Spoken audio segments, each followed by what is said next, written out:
Well, hey everybody, since last go around I went ahead and finished off all those missing welds that we discovered when we flipped the bird here on its side. So all the welds have been, prepped or polished or cleaned off. Now the entire surface, as you can tell, is kind of a black color, and because it's 80% new sheet metal, that's that EDP coating. On the bottom side of the car, take this with a grain of salt or how you want. I don't get too carried away about stripping it all the way off. Top side of the car, let's say I order that rocker panel, it's going to be painted body color. That will be stripped completely off because it's a better foundation. Now, EDP by design and in its intention, you're supposed to just scuff and paint it, and it's supposed to be 100% acceptable. In most cases, it probably truly genuinely is, but I have found rust under that stuff. I've had some problem with a bit of adhesion. And if I'm going to dump $2,000 or $3,000 at the minimum of a paint material on top of that body panel, you best believe I'm going to strip it to bare metal. So that's what I'm going to say it gets painted body color. Bottom side of the car, it's important. It's nice. I want to keep it looking good. But I guess you say here nor there, what you want to do, where do you put your energy and your time at? Do I spend all the time stripping at the bare metal? Or do I just take the old red Scotch-Brite pad, scuff the crap out of it, so my new layer of epoxy bond is good on top, then I put my semi-gloss black on top of that. That's my plan. That's how I'm going to do it. So do what you want with that information. I just want to share with you the why I don't bother too much on the bottom, and on the top, I do. I think it's worth spending energy. But on the bottom here, a lot of times, it's not uncommon to scuff this whole thing down, paint it, and even undercoat it. I'm not a big fan of undercoating or excessive seam sealer. Again, lots of opinions out there. So that's just what you're going to see here. I'm going to scuff all this down, epoxy prime, and paint it my semi-gloss black, and leave the firewall for a later date. But basically from that line there back, I'm going to get prepped for paint. So let's get to it using this guy right here. So there you have it, 2 Scotch-Brite pads later, and she is keyed up, scuffed, ready to be wiped down and cleaned up in basic preparation for paint. So that's what I'm going to do next. I gotta wipe that all down. That's not necessarily the cleanest job, but you can see the advantage of having this thing up on its side or on a rotisserie. Other than that, you gotta have it on a jack stand, reaching above your head. All that stuff's gonna fall on your face. You still gotta climb on the floor a little bit, but I will say this is actually a huge advantage to be able to get this thing up on its side. So if you have access to a rotisserie or a car flipper, I say go for it. Low ceiling clearance in this little garage here. I can actually touch the ceiling right now. Prevents from actually having what you call a standard rotisserie. And heck, this works. I can flip it on its side, and I have all this floor space that I can work on building an engine, because that's what's going to be happening. The machine shop should be just about done. We actually had to bore the block out, so we're going to do a 30 over 350, put it back together, mild cam, nothing really aggressive, because it's just going to be a little 350 2-barrel car. So don't need to get too carried away, but you'll be seeing a Pontiac engine assembled here at the Vinyl Village Garage finally on the channel. So I'm going to wipe this down in preparation for paint, and then we'll get ready to go ahead and put some epoxy and some shiny black stuff on here. Now, I suppose before I do that, you'll want to see what I've done. If you can look here, there's all these sands or scuff marks in it now. That no longer has any kind of a shine to it. It's all scuffed up. That's the goal here, what we're trying to do. So now, I'll proceed with getting that wiped down and ready for paint. All scuffed down and ready to paint, right? Well, not exactly. We're going to do one more step. Wax and grease remover, wipe it down, wax off, wax off. Got 2 microfiber cloths. I know it's the underside of the car, but this is the perfect time to get some practice painting. You start painting stuff like this and making this look good, it's only going to help you out on the top side and make it look gooder. So this is kind of my thoughts or technique behind it. So I'll get this all wiped down, then we'll go ahead and show you what I'm going to use to get this thing looking a whole lot more better on the bottom side. What I plan to use is a Transtar black epoxy primer. Not going to cut that with any acid. I'm going to leave that full strength because I have enough bare metal between the weld spots I buffed out and that underbody brace. I think I want a full coat of epoxy. Only just one coat though. Again, it's the underbody. And then as we get that done, I'm going to try this what I've seen Louis do before. Use that Rust-Oleum, put the hardener in it, reduce it just a little bit, and put 2 coats of that on. I tell you, I was messing with his cars out there at his place, and it's a pretty durable, scratch-resistant finish. So we're going to give it a whirl and let's show how that all goes. So let's get some of this mixed up, put in that thing right there, and put a coat right on the bottom side of the old Lamborghini.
I don't know about you, just that a coat of epoxy on there makes it look a whole lot better. Now, all one even coloring.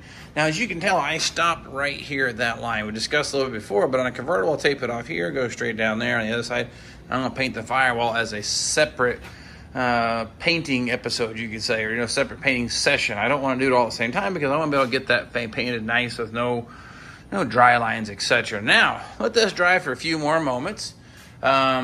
But all in all, that doesn't cover too bad. And just for FYI reasons, I went ahead and painted inside the fender wells and everything because I had the paint mixed up. At 600 milliliters, did all the body up to there with one medium coat, we're going to call that. It wasn't super heavy, but I got good coverage on everything. Now, I plan on putting 2 coats of the Rust-Oleum paint on it here next. So probably going to mix up 600 milliliters and do the whole thing and then 600 again. So it kind of gets you an idea. But let this sit and get ready to paint the next coat and put some shine on it. Let's talk about our paint mix. Rust-Oleum, I'm going to go with gloss black because I like the look of that on the side of this car.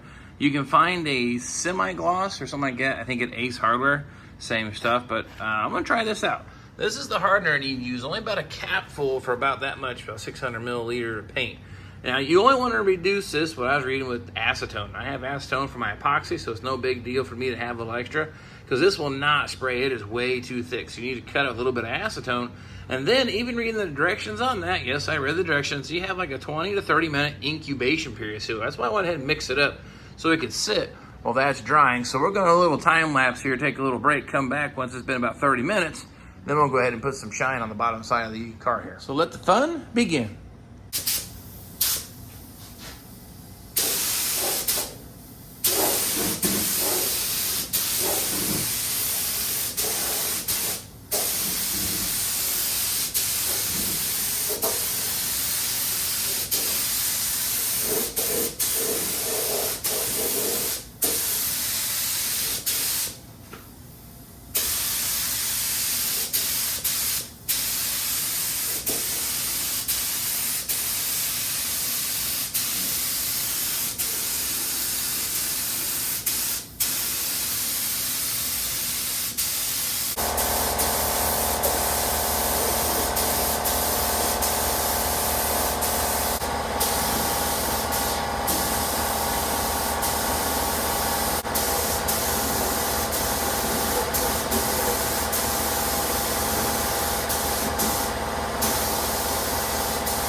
For the first time spraying that, it is okay. It's a little thick. I don't want to reduce it more than it says, but you can see a little bit of texture in the paint. So maybe reduce it a little bit.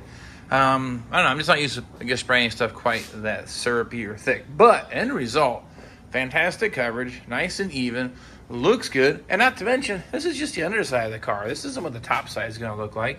Like I said, but you see just a little bit of orange peel in the paint. But I don't think that's that bad. So I'm going to give that about 20 or 30 minutes to kind of flash off, dry off. I think I'll put one more coat and make that thing super heavy duty on the bottom side because I have no intention of doing any undercoating. The only protection I'm going to have is this paint that I'm putting on here. All geared up for round 2. This should be our last coat put on that there, and then just let it sit until it dries. Now, of course, after that, we'll have to do the subframe, control arms, cross member, little X-brace. I got all kinds of parts I'm going to paint the same way. Now, this is glossier, like I said, than factory, but I like showing off all the work on the bottom side. So you get ran over by this car, it'll look really nice on the bottom. Hope that never happens, but just in case it did, sure would look nice. But anyway, I'll go ahead and get the gun loaded up here, ready to go ahead and put the second coat on.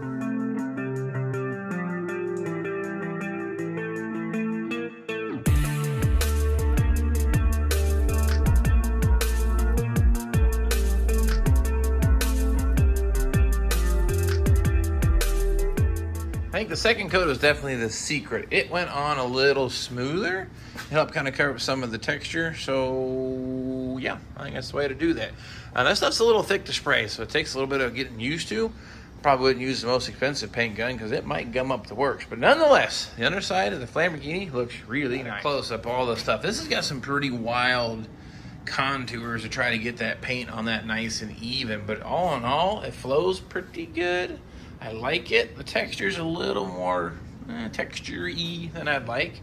But I'm wondering if some of that will flatten itself out a little bit once it cures. So again, I'll let you know how that goes. And of course, you'll be seeing the car coming all together. But I do feel pretty confident between that epoxy on the underside and this coat of Rust-Oleum on top that I'm going to be in pretty good shape as for keeping the garbage out and the weather out in the rust house. That looks pretty good.